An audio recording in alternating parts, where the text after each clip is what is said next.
السلام علیکم دوستو، کیسے ہیں آپ؟ امید و دعا ہے کہ آپ لوگ خیریت سے ہوں گے۔ شروع اللہ کے نام کے ساتھ جو بہت مہربان اور نہایت رحم والا ہے۔ دوستو، آج ہم سورہ اعراف شروع کریں گے، تو شروع کرتے ہیں۔ رب اشرح لی صدری ویسر لی امری واحلل عقدۃ من لسانی یفقہوا قولی۔ اعوذ باللہ من الشیطان الرجیم، بسم اللہ الرحمن الرحیم۔ الف لام میم صاد۔ آپ کو پتہ ہے کہ ان کا ترجمہ نہیں ہوتا، یہ ہڈن ورڈز ہیں قرآن کے، جن کا علم صرف اللہ رب العزت کو ہے اور آپ صلی اللہ علیہ وسلم کو بھی، لیکن دنیا کے لیے یہ ورڈ ہڈن ہے، جیسے الف لام میم، اور ان کے ترجمہ بس اسی طرح ہی دیا ہوتا ہے، الف لام میم صاد۔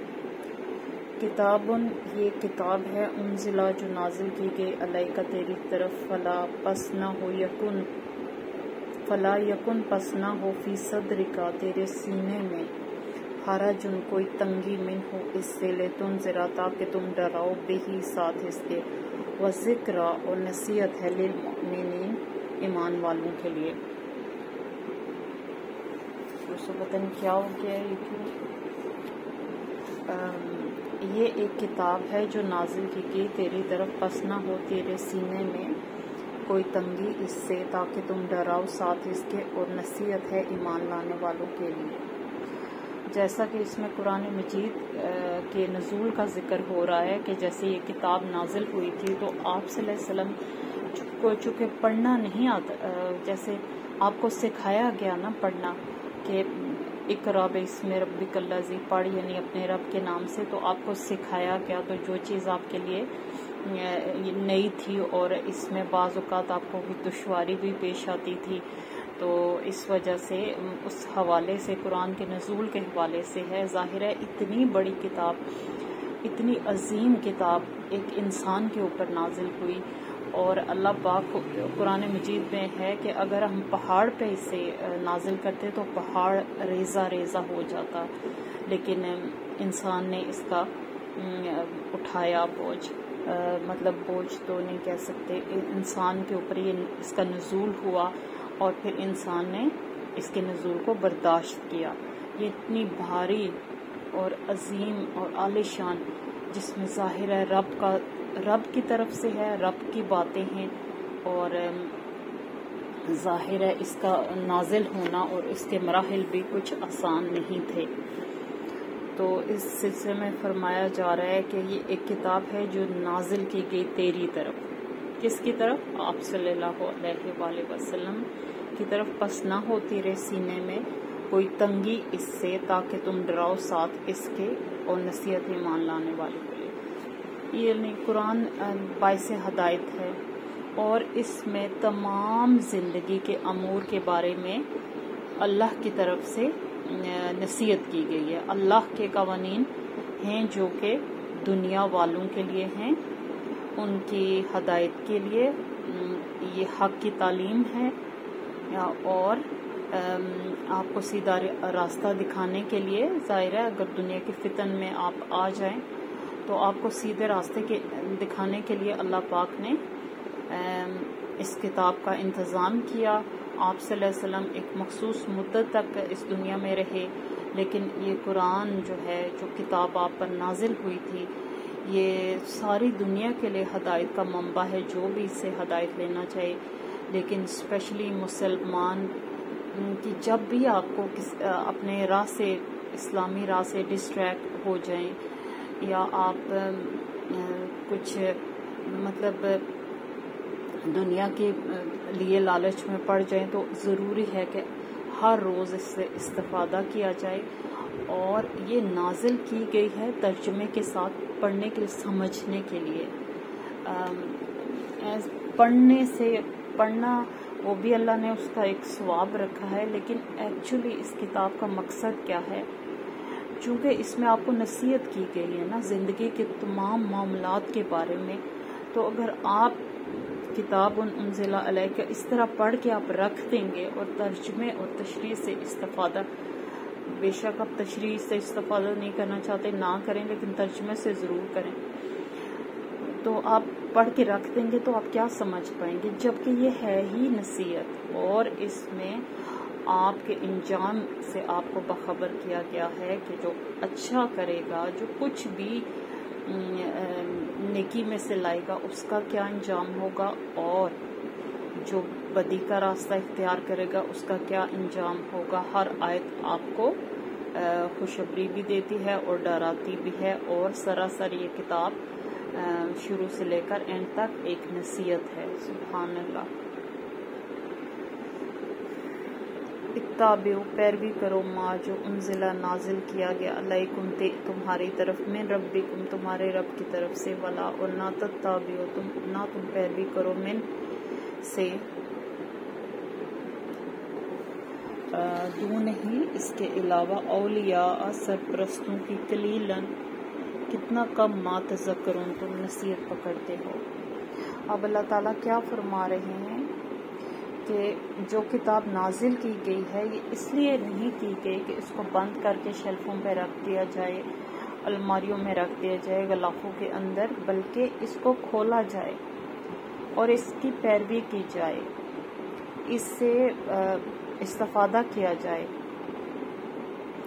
آپ صلی اللہ علیہ وسلم کے ساتھ تمام لوگ جو کہ ایمان لانے والے ہیں، قیامت تک کے لیے مسلمان، ہر ایک کو ہدایت کی گئی ہے کہ اس سے استفادہ کیا جائے، اور یہ آپ کے رب کی طرف سے ہے۔ آپ صلی اللہ علیہ وسلم سے فرمایا جا رہا ہے کہ اپنی زندگی کے تمام معاملات میں اس کی پیروی کرو، کیونکہ آپ صلی اللہ علیہ وسلم جس معاشرے میں پیدا ہوئے تھے اس میں کوئی قاعدہ اور قانون نہیں تھا، وہاں جنگل کا سا قانون تھا، بھیڑ بکریوں کا سا تھا، سب لوگ جاہل تھے، اور جہالت بھی نسل در نسل چلی آ رہی ہوتی۔ ایک یہ ہوتا ہے نا کہ تھوڑا پہلے آپ ٹھیک تھے اور پھر اب جی نہیں، پورا معاشرہ، پوری انسانیت تاریکی کے اندر ڈوبی ہوئی تھی جب آپ صلی اللہ علیہ وسلم کو نبی چنا گیا اور آپ پر کتاب نازل کی گئی، تو آپ صلی اللہ علیہ وسلم سے فرمایا جا رہا ہے کہ اس کی پیروی کرو زندگی کے ہر معاملے میں، یہ تمہارے رب کی طرف سے تمہارے لیے ایک تحفہ ہے۔ ظاہر ہے تحفے سے بڑھ کر اگر کچھ خاص الفاظ میرے لیے ہوتے تو میں استعمال کرتی، لیکن یہاں پہ میں تحفہ ہی کہوں گی۔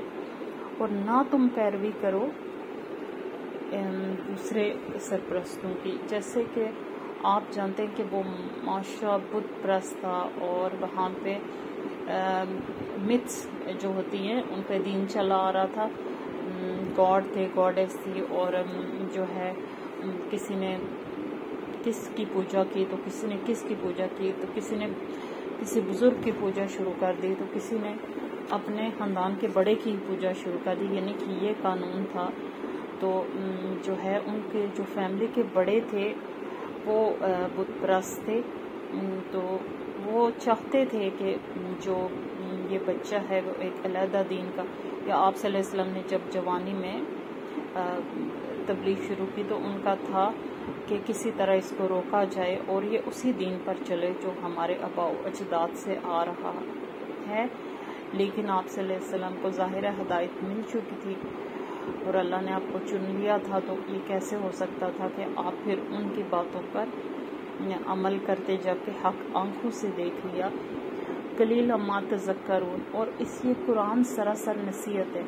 آپ صرف یہ دیکھیں کہ یہاں پہ جو بدی کی راہ پر چلتا ہے اس کے لیے کتنی دفعہ وعید ہے، اور جو نیکی کرتا ہے اس کے لیے کتنے بڑے اجر کا وعدہ ہے، اور سراسر اس کتاب کو کھول کھول کر بہت ہی تفصیل سے آپ کے رب نے بیان کیا ہے، لیکن جیسا کہ اس سے فائدہ اٹھانے کا حق ہے ویسا فائدہ نہیں اٹھایا جا رہا، اور جس کی وجہ سے آج آپ دیکھیں کہ انسانیت زیادہ تر گمراہی کے رستے پر چلی جا رہی ہے، اور اپنی گمراہی پر کوئی پشیمانی بھی نہیں ہے۔ لگتا ہے کہ پیدا ہی انہی کاموں کے لیے ہوئے ہیں ہم سب، اور جو ہے یہی ہمارے لیے سرمایہ حیات ہے، اس وجہ سے کہ قرآن سے دوری ہے، قرآن کریم سے دوری ہے۔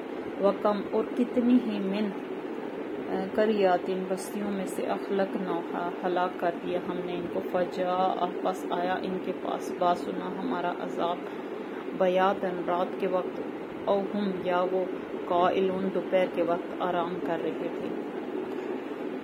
اب اللہ پاک فرماتے ہیں کہ اس قرآن مجید میں بہت ساری امتوں کا ذکر ہے آپ صلی اللہ علیہ وسلم سے پہلے جو گزری ہیں، جیسے حضرت لوط علیہ السلام کی قوم، حضرت نوح علیہ السلام کی قوم، حضرت موسیٰ علیہ السلام کی قوم، حضرت عیسیٰ علیہ السلام، حضرت داؤد علیہ السلام، حضرت سلمان علیہ السلام. کتنی بڑی بڑی حکومتیں تھیں، کتنی بڑی بڑی سلطنتیں تھیں، اور کتنی زیادہ ان کی عمروں میں برکت تھی. ٹھیک ہے، لیکن کیا ہوا، جب بھی کوئی نبی آتا ہے تو ایک کثیر طبقہ جو ہے اس کی مخالفت میں کھڑا ہو جاتا ہے، اپنے بتوں کو پیچھے اپنے کر کے اور ان کی حمایت کے لیے کھڑا ہو جاتا ہے. کیوں ایسا کیوں ہے؟ کیونکہ جو بھی ایسا کرتا ہے، جو بھی حق کی مخالفت کرتا ہے، شیطان کے بہکاوے میں آتا ہے. کیونکہ شیطان آپ کے نفس کے ساتھ جو ہے وہ کرتا ہے، آپ کے نفس کے ساتھ گیم کرتا ہے، اور اسے انسان کی پیدائش کے ساتھ ہی نا اس نے اللہ سے مہلت مانگی اور اس سے مہلت دے دی گئی، اور اس نے ایک بڑی دنیا کو گمراہ کیا. لیکن اللہ پاک نے بھی فرما دیا تھا کہ جو تیرے پیچھے چلیں گے وہ میرے بندے نہیں ہوں گے، اور میرے بندے تیرے پیچھے نہیں چلیں گے. یعنی کہ مطلب یہ کہ رحمان کے جو بندے ہوتے ہیں وہ بالآخر ادھر ادھر سے دھکے کھا کر پھر اس حق کی راہ پر آ جاتے ہیں، اور جو شیطانی بندے ہوتے ہیں، جو شیطان کی سرپرستی کو پسند کرتے ہیں، ان کا وہ اس قدر ضدی اور ہٹ درم ہوتے ہیں کہ وہ قبروں میں جا کر وہ ان کو پھر وہ اسی چیز کا سامنا کرتے ہیں جو اللہ نے ان سے کہا ہے. اسی طرح کتنی بستیاں گزری جنہوں نے اپنے آپ کو ہلاکت میں ڈالا، جنہوں نے حق کی مخالفت کی، جنہوں نے پیغمبروں کے ساتھ برا کیا، جنہوں نے نشانیوں کے ساتھ برا کیا. تو کیا ہوا، جب وہ ایک لمٹ کراس کر گئے تو پھر اللہ تعالیٰ نے ان بستیوں کو ہلاک کر دیا. کسی پہ کسی آپ سب جو مطلب یہ تو اہل مسلم جو ہیں وہ سب جانتے ہیں کہ کون سی قوم کس طرح تباہ ہوئی. کسی کو سمندر میں گھسا دیا گیا، کسی پر پانی کا اللہ کی طرف سے عذاب آیا، ریلا، اور سب کچھ بہہ گیا.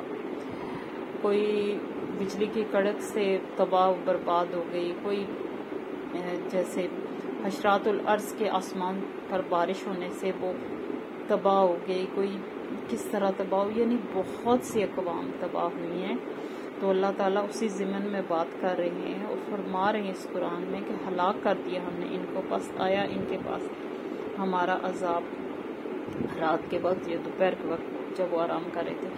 یعنی کہ عذاب کس وقت آئے گا یہ اللہ کے حکم سے آتا ہے. نہ وہ رات دیکھتا ہے، نہ وہ دن دیکھتا ہے، نہ وہ سونے کا ٹائم دیکھتا ہے، نہ وہ آپ کے کام کا ٹائم دیکھتا ہے. بس ایک بندہ، ایک پیغمبر جو مسلسل کے 100 سال ان کی عمریں ہوتی تھی اور وہ تبلیغ کرتے رہے اور لوگوں کی طرف سے سخت حقارت کا، سخت تذلیل کا نشانہ بنایا جاتے رہے. اور جب انہوں نے اپنی حدیں کراس کی تو اللہ تعالیٰ نے پھر نہیں دیکھا کہ رات ہے یا دن ہے یا کام کا وقت ہے یا سونے کا وقت ہے. وہ جہاں تھے وہ ایسے وہاں ہو گئے جیسے یہاں پہ کوئی بستا ہی نہیں تھا. جو اتنے اکڑتے تھے، اللہ کے کن کہنے کی دیر تھی اور وہ ایسے ہو گئے جیسے اس جگہ پہ کوئی بسا ہی نہیں کبھی. استغفر اللہ. فما تو کانا تھی دعوہم، پکار ان کی، اس جب جاءہم آیا ان کے پاس باسنا ہمارا عذاب، اللہ مگر ان یہ کہ قولوا انہوں نے کہا، انا بے شک ہم کننا واقعی تھے ہم ظالم. اب دیکھیں کہ استغفر اللہ کہ اللہ انہوں نے وہ نوبت لائی، اللہ کے غیظ اور غضب کو ابھارا، جبکہ اللہ تعالی رحمان اور رحیم ہیں. وہ اپنی صفات میں رحمان اور رحیم ہے. وہ ان کی اللہ پاک کی یہی خوبی پوری کائنات پہ چھائی ہوئی ہے کہ وہ رحمان اور رحیم ہے. پھر ایسی ہستی کے غیظ و غضب کو کیوں ابھارا جاتا ہے؟ اس وجہ سے کہ آپ حد سے زیادہ سرکش ہو جائیں، حد سے زیادہ نافرمانیاں کریں، حد سے باہر نکل کر آپ چال بازیاں کریں، مکاریاں کریں دین کے خلاف. آپ اللہ تعالیٰ تو دیکھ رہے ہیں، اللہ تعالیٰ آپ کے پلٹنے کے انتظار میں ہے، جبکہ آپ بڑے جا رہے ہیں، آپ تھوڑا کر کے پھر زیادہ کر رہے ہیں. تو اللہ تعالیٰ کی ذات ایک وقت آتا ہے کہ اللہ کے غیظ و غضب کو یہ قومیں ابھارتی ہیں اور پھر دوستو ہمیں بھی اللہ تعالیٰ سے ہر وقت معافی مانگنے کی ضرورت ہے کہ اللہ پاک ہمیں جو ہے سیدھی راہ پر رکھے اور اس دنیا کے فتن سے بچائے۔ اسی طرح پھر اللہ کا عذاب آ جاتا ہے اور وہ قومیں تباہ و برباد ہو جاتی ہیں۔ لیکن کیا تھا جب آ جاتا ہے نا تو عذاب آتا ہے تو ہر دل کو، ہر نفس جو کہ اللہ کی طرف سے ہے نا، نفس اللہ نے بنایا، انسان کو اللہ نے پیدا کیا ہے، روحیں اس کے پاس سے آئی ہیں، تو ہر روح اور ہر نفس پہچان لیتا ہے کہ اب یہ وہ عذاب آ گیا ہے جس کا اللہ کے بندے جس سے ہمیں ڈراتے تھے، اور اس کا وقت آ گیا، کیونکہ ہر نفس اور ہر روح پہچان لیتی ہے۔ پھر وہ جو ہے معافیاں کریں، تلافیاں کریں، جو بھی کریں، جو ہے ان کی خطائیں، جو ٹائم نکل چکا ہوتا ہے، تو اب بالکل موت آپ کے اتنے سر پہ ہے کہ بس چند سیکنڈ ہیں، تو کچھ بھی نہیں ہو سکتا۔ معافیاں تلافیاں ضرور وہ کرتے ہیں، کیونکہ ہر نفس اور ہر روح پہچان لیتی ہے کہ اللہ کا عذاب آ رہا ہے۔ فلا نسألن، پس البتہ ہم ضرور سوال کریں گے، الذین، ان لوگوں سے، ارسلا، رسول بھیجے گئے، علیہم، جن کی طرف، ولا نسألن، اور البتہ ہم ضرور سوال کریں گے، المرسلین، رسولوں سے، سبحان اللہ۔ پس البتہ ہم ضرور سوال کریں گے ان لوگوں سے، رسول بھیجے گئے جن کی طرف، اور البتہ ہم ضرور سوال کریں گے رسولوں سے، سبحان اللہ۔ اب کیا ہے کہ لوگوں جیسے حضرت نوح علیہ السلام کی عمر 900 سال یا کتنی تھی، اگر میں غلطی کر رہی ہوں، لیکن اس طرح عمریں تھیں، اور اتنی عمروں کے ساتھ انہوں نے تبلیغ کی، اللہ کی ذات، حق ان کے سامنے ظاہر ہوا، انہیں نبی چوز کیا گیا، ان پر صحیفے کتابیں نازل کی گئی، اور ان کو ایک مشن دیا گیا حق کی طرف بلانا۔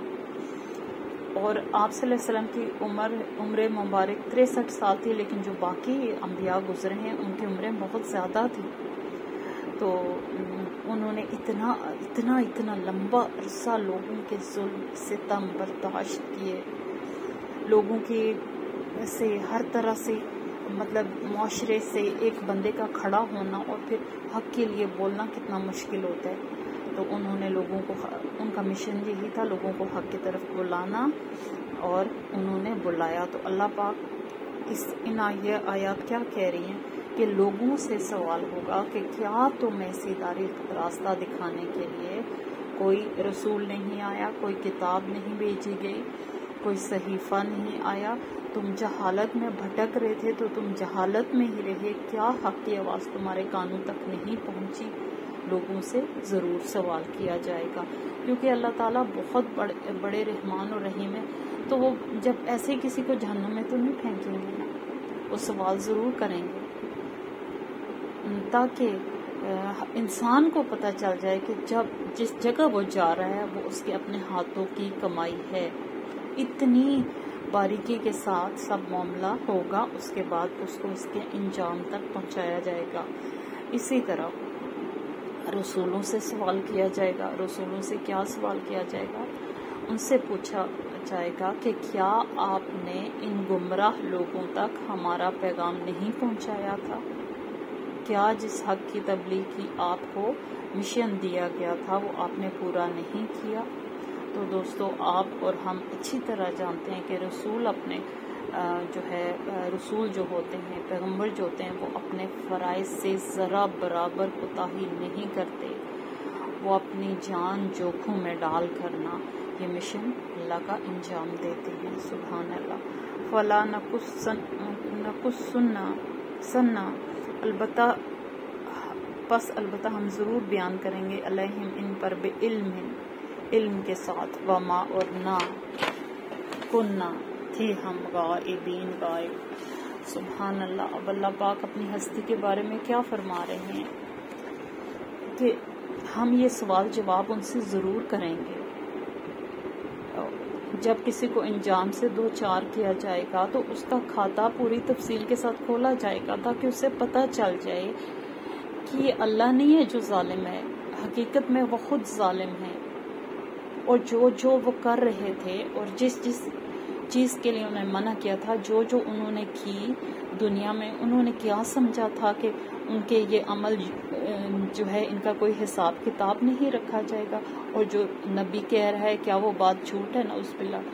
تو اس وجہ سے ظاہر ہے یہ سرکش لوگ ہم بہت سارے ہیں، اللہ تعالیٰ معاف کرے کہ سرکش لوگ جب دنیا میں رہتے ہیں تو بہت اکڑ کر رہتے ہیں، انہیں نہیں لگتا کہ دنیا کبھی ختم ہوگی۔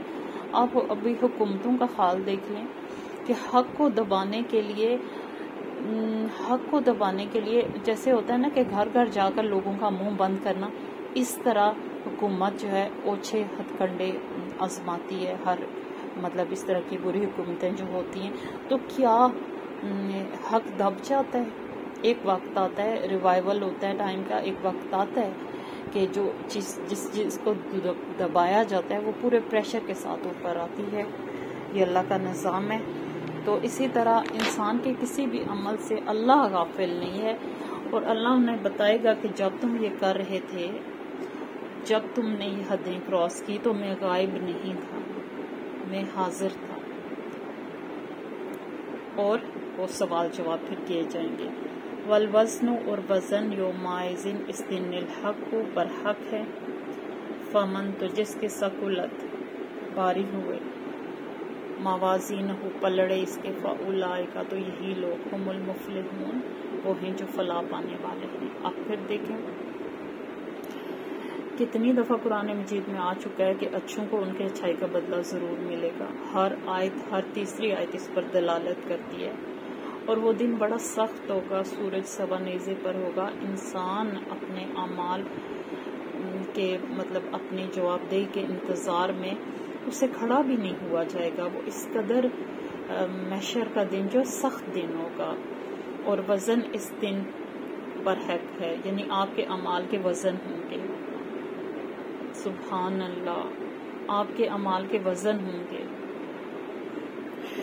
تو جس کے بھاری ہوئے پلڑے اس کے تو یہی لوگ، اچھا جی، اور جس کی نیکیوں کا پلڑا بھاری ہو گیا، تھوڑا سا بھی اوپر چلا گیا، اللہ پاک اسے بخش دیں گے۔ ایک طرف برائیاں رکھی جائیں گی، ایک طرف نیکیاں رکھی جائیں گی، اور ان دو کے علاوہ ایک چیز رحمت ہوگی اللہ کی، اس کے پاس ہوگی، وہ جس کو چاہے گا بخش دے گا۔ لیکن سب سے پہلے تو انسان کے اعمال، اس سفر کا جو دنیا کا جو سفر ہے، اس کا تو کچھ اللہ پاک کریں گے نا، جو آپ نے گزارا ہے اور جو آپ نے ساری زندگی جو کچھ کیا ہے اس کا وزن تو ہوگا۔ تو جس کے پلڑا نیکی کا بھاری ہوگا وہ وہی ہیں جو فلاح پانے والے ہیں۔ اس دن اگر کوئی کسی وجہ سے کامیاب ہو گیا نا، اس کی بخشش ہو گئی نا، تو یہ پوری کائنات اور پوری دنیا اور آخرت کی زندگی کا سب سے بڑا اعزاز ہے، بخشش ہو جانا۔ تو یہی لوگ ہوں گے جو فلاح پائیں گے۔ ومن، اور جس کے خفت ہلکے ہو گئے، موازین ہو پلڑے اس کے، فاولئک تو یہی الذین وہ لوگ ہیں، خاسروا جنہوں نے نقصان میں ڈالا، انفسہم اپنے نفسوں کو، بما بوجہ اس کے جو کانوں تھے وہ، بے آیاتنا ہماری آیات کے ساتھ، یظلمون ظلم کرتے۔ اور دوسری طرف کون سے لوگ ہیں؟ اور جس کے ہلکے ہو گئے پلڑے اس کے، تو یہی وہ لوگ ہیں جنہوں نے نقصان میں ڈالا اپنے نفسوں کو، بے وجہ اس کے جو تھے وہ ہماری آیات کے ساتھ ظلم کرتے۔ یعنی ہلکے پلڑے ہونے کی وجہ کیا ہوگی کہ انہوں نے زندگی میں کچھ نہیں کمایا ہوگا۔ یہ اللہ کے حکم سے پلڑے ہلکے نہیں ہوں گے، بلکہ ان کے اعمال ہوں گے جو ان کے بدی کے پلڑے کو بھاری کر دیں گے، اور نیکی تو ہو گئی نہیں تو وہ ظاہر ہے، اور تو وہ تو آسمان سے لگ جائے گا، نیکی والا خانہ اوپر چلا جائے گا وہ پلڑا، تو جو ہے صرف ان کے پلڑے میں برائیاں ہی برائیاں ہوں گی، کیونکہ ایسے لوگ اتنے خودسر ہوتے ہیں کہ وہ اپنی زندگی میں کوئی بھی نیک عمل کرنے سے عاری ہوتے ہیں۔ اللہ تعالیٰ وہ ہے جو ذرا برابر آپ کا اجر ضائع نہیں کرے گا، ہر عمل، اچھے عمل کو 10 گنا بڑھا کر اجر دے گا۔ کیوں؟ کیونکہ آپ اس کے بندے ہیں، وہ آپ کو معاف کرنا چاہتا ہے۔ تو یہ آپ ہی ہیں جو اپنے پلڑے کو اتنا بھاری کر لیں گے، یہ وہ کمائی ہے جو آپ نے دنیا میں کی ہے۔ تو ایسے لوگ اس دن نقصان میں رہیں گے، اور ان کا ٹھکانہ جہنم ہوگا۔ وَلَقَدْ اور البتہ تحقیق مَكَّنَّكُمْ بسایا ہم نے تم کو، فی الارض زمین میں، جعلنا بنائے ہم نے، لکم تمہارے لیے، فیہا اس میں، معاش معیش زندگی کے سامان. سبحان اللہ. اللہ تعالیٰ آپ خود دیکھیں. اور البتہ تحقیق بسایا ہم نے تم کو زمین میں اور بنائی ہم نے تمہارے لیے اس میں زندگی کے سامان. قلیلا ما تشکرون. کتنا کم تم شکر ادا کرتے ہو. سبحان اللہ. میں بارہا اللہ کی نعمتوں کا ذکر کرتی ہوں اور میں کہتی ہوں کہ یہ کائنات سب سے پہلے انسان اپنی ذات پر غور کرے، پھر اس کے بعد اس چیز پر غور کرے کہ اللہ نے دین کون سا اس کے لیے چوز کیا. دین ہم نے نہیں چوز کیا. اس کے بعد یہ سوچے کہ وہ کس نبی کی امت میں سے ہے. سبحان اللہ. اس کے بعد اپنے آرگنز پر کتنا پرفیکٹ نظام ہے، کتنا لطیف نظام ہے، باریک ہے، لیکن پھر بھی کتنی اسموتھلی چلتا ہے کہ اللہ چلاتا ہے. وہ آپ کو دنوں پر دنوں کی مہلت دیتا ہے. اس کے بعد آپ بے شمار نعمتوں میں آنکھ کھولتے. اس کے بعد آپ دیکھیں کہ کائنات میں درختوں سے لے کر پودوں سے لے کر ایک سلسلہ ہے. درخت، پودے، انسان، ایک چین ہے. اور اس کے بعد زمین. اللہ تعالیٰ کہتے ہیں کہ زمین ایسی نہیں تھی، اس کو ہم نے بچھونا بنایا. زمین بمپی تھی، زمین گڑوں والی تھی، زمین کیسی تھی یہ اللہ کی ذات جانتی ہے، لیکن ہمارے لیے ایک فرش کی طرح اس کو بچھایا اور اس کے اوپر نعمتوں کے ڈھیر لگا دیے، اس کے اوپر خوبصورتیوں کے ڈھیر لگا دیے، اس کے اوپر سبحان اللہ. رشتوں کو دیکھیں، ہر چیز کو دیکھیں اور غور کریں کہ اللہ تعالیٰ نے کس قدر مکمل دنیا کو بنایا ہے اور کتنا خوبصورت بنایا ہے. اور پھر جتنی نعمتیں ہیں، کیا ہم اس کا حق ادا کر سکتے ہیں؟ کیا ہم جو ہے حق ادا کرتے ہیں؟ جیسا کہ اللہ کی عبادت کا حق ہے اور اس کی عبادت کا ہونا چاہیے، جیسے اس کی عبادت ویسی ہوتی ہے نہیں ہو پاتی. تو اللہ پاک فرماتے ہیں کتنا کم ہے جو تم شکر ادا کرتے ہو. اور یہ بات سچ ہے دوستو کہ واقعی انسان بہت جھگڑالو ہے اور جو ہے وہ اپنی کمیوں کو ہی روتا رہتا ہے. وہ یہ نہیں دیکھتا کہ اس کے اوپر بلیسنگز کتنی ہیں اور اللہ نے اس کو کس قدر مکمل بنایا ہے. اور سبحان اللہ. آپ ان لوگوں کو دیکھیں جن کے اندر کوئی کمی رہ جاتی ہے، وہ بھی اللہ کی مخلوق ہیں، وہ بھی اس کے عباد ہیں. لیکن دیکھیں کہ ہم لوگ کس قدر شکر گزار قوم. اپنا جائزہ لیں، اپنے گریبان میں جھانکنے کی ضرورت ہے. وَلَقَدْ اور البتہ تحقیق خَلَقْنَكُمْ وَسِيلًا پیدا کیا ہم نے تم کو، ثُمَّ پھر صَوَّرْنَكُمْ پھر صورت بنائی ہم نے تمہاری، ثُمَّ پھر قُلْنَا کہا ہم نے لِلْمَلَائِكَةِ فرشتوں کو، اسجدوا سجدہ کرو لآدم آدم کے لیے، فسجدوا تو انہوں نے سجدہ کیا، الا ابلیس سوائے ابلیس کے، لم نہ یکن تھا وہ، من الساجدین سجدہ کرنے والوں میں سے. اب انسان کی پیدائش کی بات ہو رہی ہے. اور البتہ تحقیق پیدا کی ہم نے تم کو، پھر صورت بنائی ہم نے تمہاری، پھر کہا ہم نے فرشتوں کو سجدہ کرو آدم کے لیے، تو انہوں نے سجدہ کیا سوائے ابلیس کے، نہ تھا وہ من سے سجدہ کرنے والوں میں سے. کہ اللہ تعالیٰ کہتے ہیں کہ جیسے کہ ہر انسان جانتا ہے کہ اس کی پیدائش ایک چپکتی ہوئی مٹی سے کی گئی ہے، مٹی تھی. انسان کو دیکھیں کس قدر پرفیکٹ اور خوبصورت ہے. یہ اللہ نے اسے اس مٹی کو بنایا، انسان کو بذات خود بنایا. سبحان اللہ.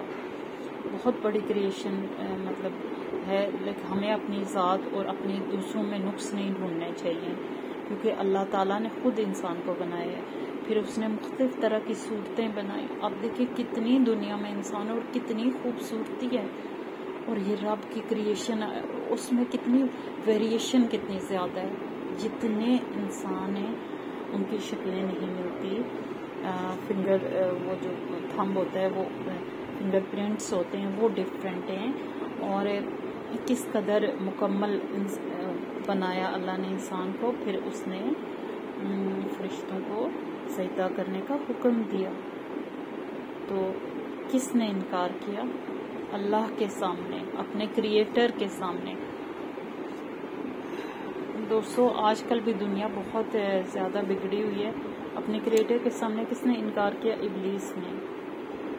کیا کہ اس نے کہا کہ میں سجدہ نہیں کروں گا. اللہ کے حکم سے انکار کیا اور وہ ان میں سے ہو گیا جنہوں نے سجدہ نہیں کیا، جنہوں نے نافرمانی کی، جنہوں نے تکبر کیا، جنہوں نے اپنے آپ کو بڑا مانا، جنہوں نے اپنے آپ کو اعلیٰ مانا۔ جیسے کچھ لوگ کہتے ہیں نا، ہم جیسے کچھ کلاسز ہوتی ہیں، کہتے ہیں یہ کلاس یہ ایسی ہے ایسی، اس طرح یہ چیز سب سے پہلے شیطان نے کی تھی کہ میری کلاس اور یہ مٹی سے بنا ہوا اس کی کلاس، اور اپنی کلاس کے چکر میں نہ وہ اللہ کی جو ہے روگردانی کر بیٹھا۔ دوستو، ہم نے آج 1 سے لے کر 11 تک آیات پڑھی ہیں سورہ اعراف کی،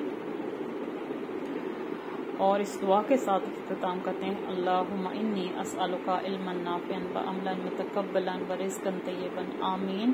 اللہ حافظ۔